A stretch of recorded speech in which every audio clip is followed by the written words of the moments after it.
Hola a todos, buenas tardes y gracias por asistir a mi charla describiendo un smart contract con Solidity. Primero que nada me presento, mi nombre es Alex Arco, soy más que nada un desarrollador Java, aunque he programado en muchos lenguajes en mi carrera. Tengo más de 20 años de experiencia trabajando en varias industrias, finanzas, turismo, seguros, entretenimiento, retail. Vivo en Londres desde hace 16 años, soy originalmente de Argentina y trabajo como Senior Java Developer en una empresa que se dedica a la transmisión de eventos deportivos. Mi Twitter está en la pantalla, es asarco_es_ar, y mi GitHub también está ahí. Si quieren consultarme cualquier cosa, en el GitHub está el código fuente de todo lo que voy a mostrar hoy. Bueno, esta es la agenda, lo que vamos a hablar hoy. Primero, ¿qué es un smart contract? ¿Qué consiste? ¿Qué características tiene? ¿Cómo podemos hacer para escribir un smart contract? ¿Qué lenguajes podemos usar? ¿Qué redes podemos usar? Vale aclarar que esto no es un curso de Solidity ni de escribir smart contract, porque si van a YouTube van a ver que hay cursos que duran 8 horas, 16 horas. Esto es simplemente un pantallazo y la idea es tratar de evitarles todos los problemas que yo tuve cuando me puse a investigar para escribir un smart contract. ¿Cómo es interactuar con un smart contract? Desde una página web podemos escribir, podemos leer datos de un smart contract. Y finalmente vamos a ver cuáles son las limitaciones que tiene Solidity, que es el lenguaje que usamos para escribir smart contract. En particular, hay muchos lenguajes, pero yo voy a hablar de este hoy. Bueno, ¿qué es un smart contract? Bueno, al principio yo me preguntaba eso, si bien desde el 2017 que yo tengo inversiones en criptomonedas y trabajaba con ellas, no tenía muy claro qué era un smart contract, ¿no? Y entonces un día, escuchando un podcast, alguien hizo una breve explicación de lo que era un smart contract, y ahí me quedó mucho más claro, investigué un poco más y ya más o menos entendí. Básicamente un smart contract es un programa de computadora, son líneas de código que se ejecutan en una máquina virtual, y un contrato es un contrato entre dos o más partes que se ejecuta automáticamente sin necesidad de intermediarios o de una autoridad central. Las transacciones que se ejecutan en este contrato son traceables y son irreversibles. Se ejecutan en una blockchain distribuida. Eso quiere decir que uno puede ir a ver, son traceables, quiere decir que pueden ir a ver en un explorer de esa blockchain tal contrato y todas las transacciones que se hayan ejecutado a través de ese contrato. Está todo a la vista y todo se puede consultar. Y no se puede cambiar. Una vez que está escrito, no se cambia nunca más. Por ejemplo, para darles un ejemplo de lo que podría ser un smart contract, supongamos que ustedes compran un pasaje de avión y en el momento de comprarlo les ofrecen un seguro contra cancelación de ese vuelo, ¿no? Ese seguro es un microseguro porque es un seguro solo para ese vuelo y solo para ustedes, para una persona. Si son dos personas, pueden comprar dos o algo así. Y eso funciona que, bueno, ustedes pagan una pequeña prima para ese seguro, y el contrato solamente, sabiendo el vuelo en el que ustedes están, va a poder ir a consultar, sabiendo la hora de salida de ese vuelo, va a poder ir a consultar si a esa hora el vuelo realmente salió o si se demoró. Si hay una demora, entonces el contrato automáticamente les puede pagar una compensación para que puedan ir a comprar una bebida, una comida, para esperar hasta que el vuelo salga atrasado, o en caso de que pasen más de 2 horas o 3 horas o 4 horas y el vuelo figure como cancelado, les va a pagar otra compensación más grande, ya porque van a tener que quizá pasar una noche de hotel, trasladarse a otro lado, etcétera, etcétera. Y eso se ejecuta automáticamente sin ninguna intervención de nadie y sin necesidad de una compañía de seguros, si se quiere. Bueno, ¿cómo hay que hacer para escribir un smart contract? Como le conté, es un programa de computadora que se ejecuta en la máquina virtual de la blockchain, de una blockchain. Digo una blockchain porque puede haber muchas blockchains. Por ejemplo, digamos que la primera blockchain que tuvo la capacidad de ejecutar contratos inteligentes fue Ethereum, ¿sí? Ethereum se programa en un lenguaje que se llama Solidity. Pero hay otras también, por ejemplo, Binance Smart Chain, Binance es un exchange muy conocido, si alguna vez compraron criptomoneda, quizá es muy probable que lo hayan usado. Y también usa Solidity como su lenguaje. RSK es otra blockchain. Esta tiene algo en particular porque corre en paralelo a la blockchain de Bitcoin.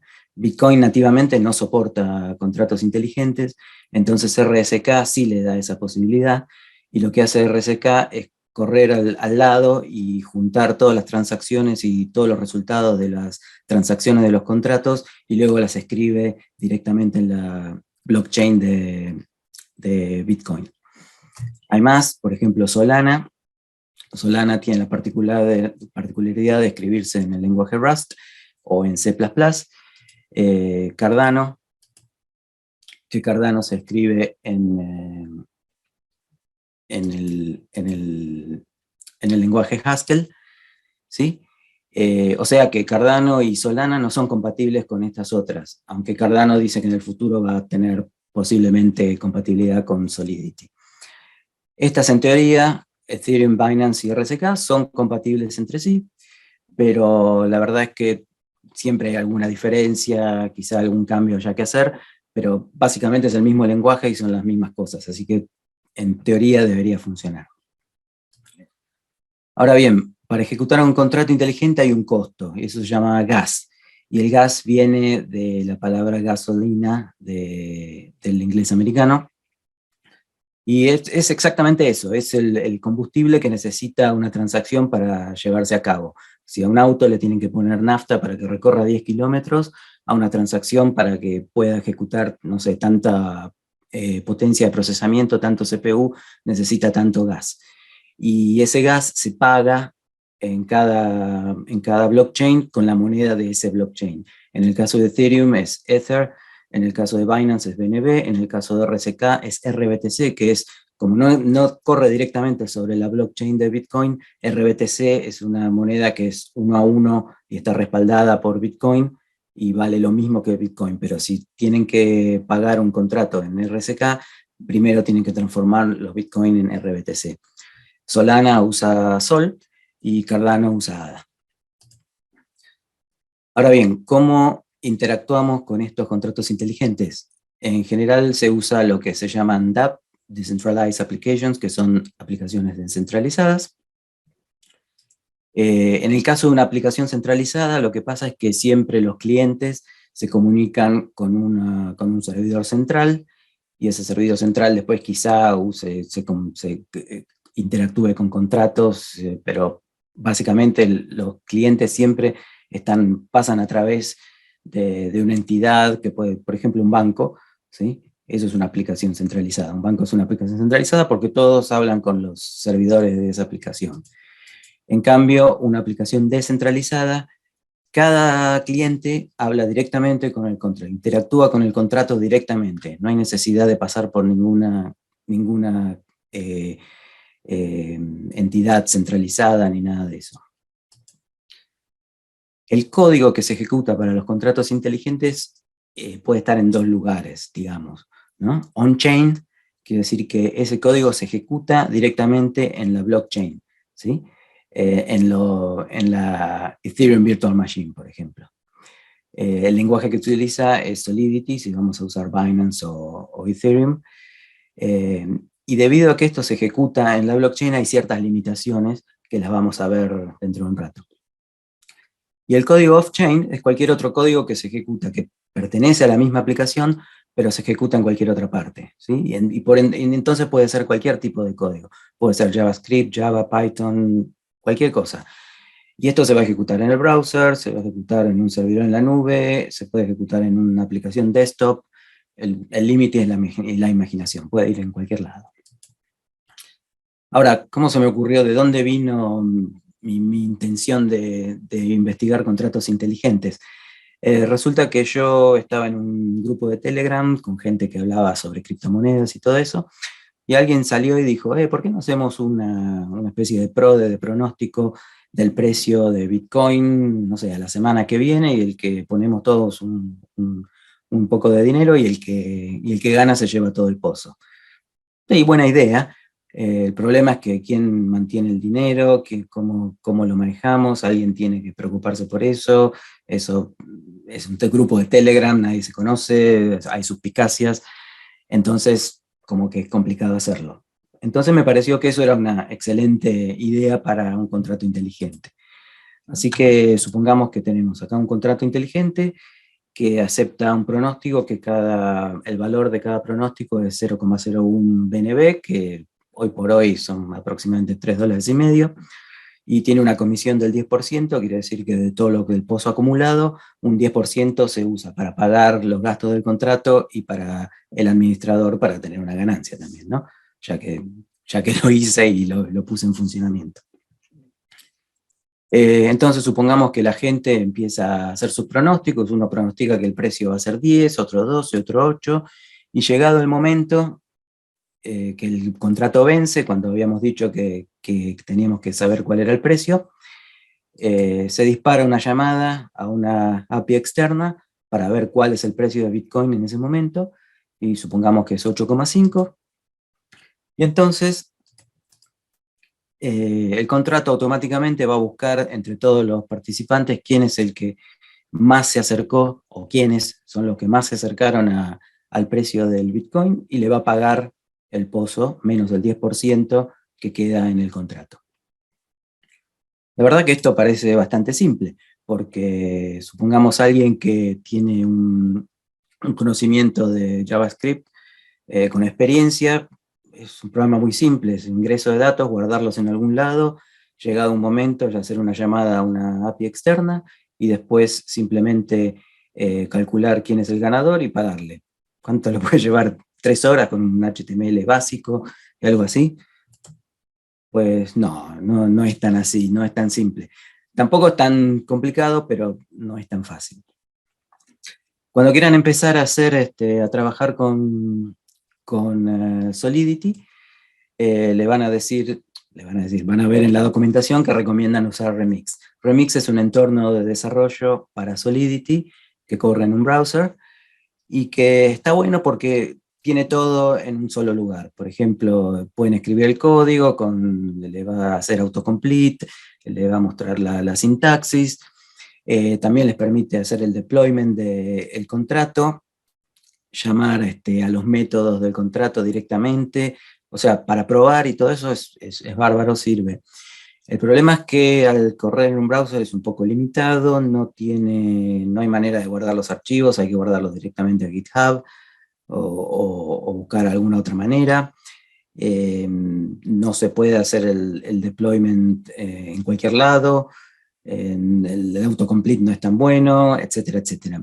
Entonces, yo sugiero usar Visual Studio Code, que es un entorno que es muy conocido por todos, todo el mundo lo usa, probablemente ya lo hayan usado, y usar el plugin de Solidity, que es un plugin que escribió Juan Blanco y tiene cientos de miles de bajadas e instalaciones.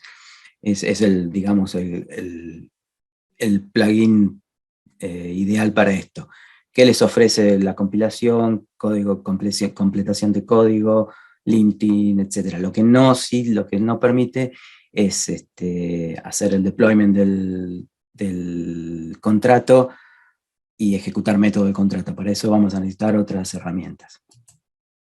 ¿Y cómo es un programa en Solidity? Bueno, acá tenemos, por ejemplo, un programa, este programa de las apuestas o de los pronósticos. La directiva contract es como una clase, ¿sí? O sea, básicamente define todo. Tenemos diferentes tipos de variables. La variable de tipo address o dirección es sumamente importante en Solidity y es algo que es diferente de cualquier otro lenguaje, porque digamos que las direcciones son los lugares donde se pueden intercambiar transacciones, los extremos de las transacciones. Pueden ser contratos o pueden ser billeteras, ¿no? Y de ahí se traslada dinero de un lugar a otro. Estructuras pueden ser conjuntos de diferentes tipos. Por ejemplo, acá definí una estructura Panther y después defino un array de tipo Panther, o sea que es un array que contiene datos de tipo Panther. Y el tema de los enteros permite enteros sin signo, unsigned integer, que pueden ser entre 8 y 256 bits. ¿Y por qué tan largo? Bueno, el tema es que las monedas usualmente se dividen, o sea, un Ether se puede dividir en partes más pequeñas, porque no todas las transacciones van a ser de 5 o 10 Ether. Entonces, el tema es que un Ether se divide en 18 millones de Wei. O sea, un Ether, un Wei es la 18ª parte, no sé si se dice así, pero bueno, de un Ether. O sea que un Ether expresado en Wei es un 1 seguido de 18 ceros, o sea, es un número muy largo. Y como para evitar algún tipo de errores en las operaciones, usamos enteros, ¿sí? Entonces siempre se usa Wei, se expresan en Wei. Los números son muy largos. Entonces para eso permite, lo que tiene de bueno Solidity es permitir enteros de 256 bits. Después vemos acá que podemos tener un constructor con parámetros que puede inicializar valores. Podemos definir eventos, por ejemplo acá pot increase cuando aumenta el pozo, o cuando finish cuando termina, y podemos definir modifiers o modificadores, que es algo bastante bueno porque eso es como que es algo que rapea o envuelve las llamadas a funciones, en este caso require, quiere decir que va a pedir cierta condición antes de ejecutar la función, y si esa condición no se cumple, entonces la función no se ejecuta y la transacción se vuelve para atrás. Acá vemos un par de funciones, por ejemplo la función apostar, que lo que hace es recibir la apuesta de un apostador, y fíjense que al final tiene un emit pot increase, quiere decir que cuando esa función se llama, se emite un evento pot increase, ¿no?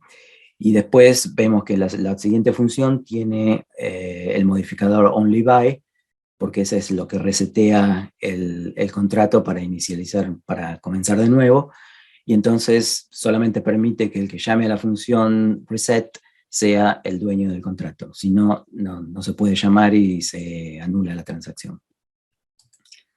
Ahora bien, hay algunas cosas que no se pueden hacer en Solidity, y una de ellas es loops. Aunque parezca mentira, sí, bueno, el tema es que si es un loop de 1 a 2 o 3 vueltas, no hay problema, pero en el momento de compilar, si uno tiene un loop, por ejemplo, de 1 a n o 1 al largo de un array, en realidad no se sabe cuánto puede ser. Puede ser 1 o 2, o puede ser 1.000.000, o puede ser 10 millones. Y como les había comentado antes, teniendo en cuenta que hay que pagar un gas por cada procesamiento que se hace, si yo hago un loop que está procesando y da 100.000 vueltas, entonces voy a estar pagando un montón. Y además hay que tener en cuenta que todas las transacciones tienen un límite de gas. Hay un máximo de gas que es posible que no se puede pasar de ahí. Si se pasa de ese máximo, la transacción se aborta y se vuelve para atrás. Entonces esa es la razón por qué no se pueden hacer loops. Loops que no tienen límite, o que no se sabe el límite. El tiempo también es un problema, no hay algo que uno pueda hacer para ejecutar algo llegado un cierto tiempo. Si bien los bloques tienen un timestamp, es aproximado, y en realidad tampoco puedo estar esperando en un loop, esperando a ver que llegue un cierto momento, porque eso estaría consumiendo gas y no se puede. Lo que tampoco podemos hacer es una llamada a APIs externas. La razón de eso es que, como les había dicho antes, el blockchain es irreversible. Quiere decir que todo bloque que ya se escribió no se puede cambiar. Y además es distribuido, entonces quiere decir que todas las transacciones se tienen que poder reproducir en otro lugar, en otro nodo, se puede reconstruir toda la cadena de bloques en otro lado. Entonces, si yo tengo que reproducir todo, tiene que ser exactamente igual, y no tiene que ser determinístico. No puedes no ser determinístico y ser diferente a otro nodo. ¿Qué pasa? Entonces, si yo tengo una llamada a una API externa, la llamada a la API externa va a dar un resultado hoy, puede dar otro resultado mañana, pasado puede no funcionar y no resultar en nada. Entonces, si el estado de la blockchain dependiera de una llamada a una API externa, no podríamos garantizar que sea siempre igual. Entonces, por eso no se puede. La solución para esto es algo que se llaman Oracle, ¿sí? No es la base de datos, no es la empresa Oracle, no, nada que ver con eso. Pero son otras empresas que, por ejemplo, prestan el servicio de hacer una llamada a una API externa y después devolverle el valor a tu contrato. Hay varios, pero lo que yo necesitaba era algo bastante puntual, que necesitaba que pudiera disparar esa llamada a una API externa en cierto momento, o sea, llegado cierto tiempo, y bueno, ninguna me servía, así que eso fue un poco un problema que tuve. Ahora vamos a ver el código off-chain, porque todas esas cosas que no se pueden hacer en el código on-chain hay que hacerlos off-chain. Normalmente el código off-chain, digamos, lo más común es hacerlo con una página web, con HTML, CSS y JavaScript, con el framework que quieran, eso no importa. Y para interactuar directamente con el contrato, hay unas bibliotecas que son las más usadas, son esta que se llama Web3.js y hay otra que se llama Ether.js. Yo probé las dos y la Web3 funcionaba, pero no tan bien, algunas cosas no andaban como decía la documentación, no sé, no obtuve buenos resultados, pero después usé Ethers.js y eso anduvo perfecto, no tuve ningún problema, así que recomiendo que usen Ether.js. Y luego, digamos que necesitan tener una billetera virtual. Una billetera virtual es una extensión del browser que está habilitada con su password y con su frase. Entonces, ustedes pueden transferir ahí todas las criptomonedas que soporte esta, particularmente la que estén usando. En este caso yo uso MetaMask y es la más común y la más conocida. MetaMask funciona como dos cosas, como un proveedor de conexión a la red. Eso quiere decir que ustedes les permite que la aplicación se conecte a una red, a una blockchain, y por otro lado es un signer, o sea, un firmante, que tiene, porque como les dije antes, tiene las claves privadas y puede autorizar transacciones o pagos o ese tipo de cosas. Veamos que la conexión, por ejemplo, a MetaMask se hace así, cuando aprietan un botón en la aplicación que va a hacer que se abra MetaMask, les va a mostrar los datos a dónde se están conectando para verificar, en este caso en mi máquina local, por eso 127, se van a conectar y listo, y ya quedan conectados a la billetera. Eso es bastante simple. Y el código es simplemente un evento en un botón que lo que hace es llamar a Ethereum Request y eso los conecta o les da un error.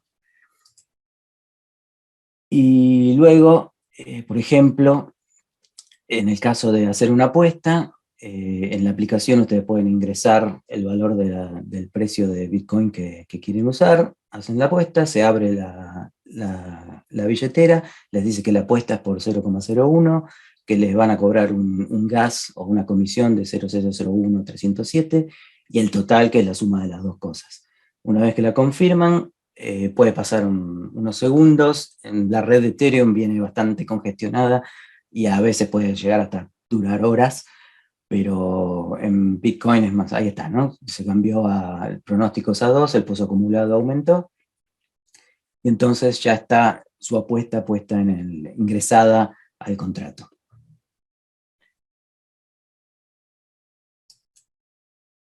Y estas son las funciones que ocurrirían en JavaScript, ¿sí? La función apostar, simplemente lo que tienen que usar es contract method bed, el nombre del contrato en el contrato en Solidity, enviarle qué cuenta y cuál es el valor, y listo, es bastante simple. Y luego podemos escuchar eventos. Recuerden que la función bet en el contrato en Solidity emitía el evento pot increased, y acá lo estamos escuchando, ¿sí? Cuando llega el evento, podemos hacer cosas, por ejemplo, en este caso, es mostrar en la pantalla que se actualizó, o si no, si hay un error, podemos mostrar el error. Luego tenemos los eventos externos, porque esto ocurre en el browser. Si hay algo que tiene que ocurrir en un cierto momento, no podemos ejecutarlo en el browser, que se ejecuta, que puede estar abierto, cerrado y encima remotamente en los clientes. Entonces, lo que podemos hacer es una aplicación que se llama OpenZeppelin, que es algo muy bueno, es una empresa que hizo este desarrollo, que eh, una plataforma para automatizar operaciones en Ethereum. Realmente está muy bueno, tiene varias partes para administrar contratos, para llamar método del contrato. Relay se usa como una billetera virtual, pero que interactúa directamente en el contrato. Autotask es lo que yo estuve usando, que lo que hace es proveer una URL que cuando esa URL se llama, se ejecuta un código. Y ese código es el que hace la llamada. Como ese código se ejecuta en las nubes, en un servidor de OpenZeppelin, que probablemente esté en AWS, pero ese código se ejecuta ahí, hace la llamada a la API externa para saber cuál es el precio, puede hacer la búsqueda porque puede hacer todos los loops que quiera y hace la búsqueda a ver quién es el que se acercó más al precio de Bitcoin, y le manda y llama a una función del contrato para hacer el pago al ganador. ¿Sí? Es el mismo, la interacción lo usa usando Ethers, la misma librería que les había mostrado antes, también la pueden usar acá, y pueden llamar a métodos del contrato. Finalmente se puede testear los contratos. Los tests se pueden hacer en Solidity o en JavaScript. Al principio yo quise hacerlos en Solidity, pero me encontré con un montón de problemas. No funcionaban como yo esperaba, había un test que no pasaba y nunca pude entender por qué no pasaba. Pero después me pasé a JavaScript. Es muy simple porque pueden usar el framework Mocha y Chai, que probablemente ya estén familiarizados con eso si trabajan en JavaScript. Veamos un simple ejemplo. Por ejemplo, acá OpenZeppelin provee un ambiente que es como que crea un blockchain en JavaScript donde su contrato se puede ejecutar. Entonces simplemente podemos definir una constante que representa ese contrato en este environment. Antes de ejecutar el contrato podemos crear el contrato, llamar al constructor del contrato pasándole los parámetros que queremos, y luego podemos hacer los tests que simplemente son los describe y los assert que estamos acostumbrados. Y usando ese forecast que habíamos definido antes, podemos llamar a métodos del contrato y después ver qué resultados tenemos y compararlos, y así tenemos los tests. Bueno, en síntesis, las recomendaciones son usar Solidity para empezar a escribir los smart contracts, porque hay otras, pero Solidity es fácil y hay mucha información al respecto. Usar Visual Studio Code porque es conocido y mucha gente ya está acostumbrada a eso. Usar Binance Smart Chain principalmente porque Ethereum es muy caro. Si nosotros en este caso, por ejemplo, hacemos una apuesta de 0,01 o de $3 y Ethereum nos cobra por esa transacción 10, 20, $30, no tiene el más mínimo sentido. Binance cobra, ya vimos que 0,01, entonces es posible. Recuerden, todo lo que sea loop, llamadas a API externas y ese tipo de cosas, hay que hacerlas off-chain en el browser o, por ejemplo, en OpenZeppelin. Usar MetaMask para interfacear con el smart contract y para usarlo como billetera y permitir las transacciones. OpenZeppelin para los tests y para el código of change que tiene que ejecutarse fuera del browser, y los tests hacerlos en JavaScript y no en Solidity porque es más conocido y más fácil. Bueno, eso es todo. Muchas gracias, y si tienen alguna pregunta ya saben que la pueden hacer.